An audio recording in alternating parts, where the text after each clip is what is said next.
ఇండస్ట్రీలో ఎంట్రీ ఎలా దొరికింది సార్? ఎందుకంటే ఎంట్రీ దొరకడానికి చాలామంది ఇబ్బంది పడుతుంటారు.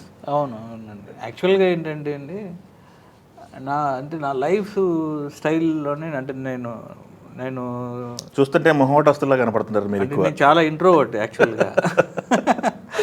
అంటే నాకు వెరీ లిమిటెడ్ సర్కిల్ ఉంటుంది.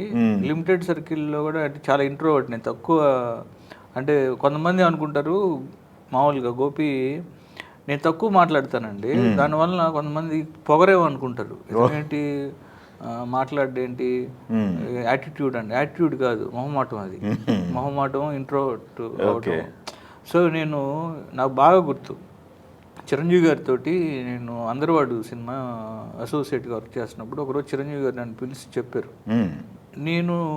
నీ గురించి నేను 4-5 షాట్లు సినిమాలో చాలాసార్లు వన్ మోర్ చేశాను.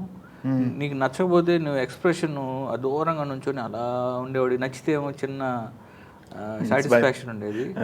నువ్వు చాలా మంచి వర్క్ చేస్తున్నావు, చాలా హార్డ్ వర్క్ చేస్తున్నావు, ఎక్స్ప్రెస్ యువర్ సెల్ఫ్.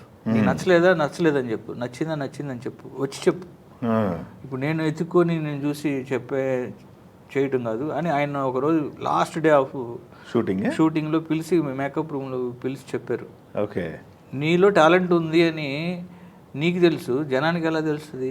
అంతే, తెలియదు కదా. నువ్వు టాలెంటెడా లేకపోతే ఏంటి అనేది నువ్వు ఎక్స్ప్రెస్ చేసి తెలుస్తుంది అని ఆయన చెప్పిన మాట చాలా చాలా నాకు చాలా తీసుకున్నాను నేను. అంటే నన్ను ఓపెన్ అయ్యేలా చేసింది. ఆ రోజు నుంచి ఇంట్రోవర్ట్ అనేది కొంచెం నేను కొంచెం ఓపెన్ అయ్యి కొంచెం మాట్లాడడం.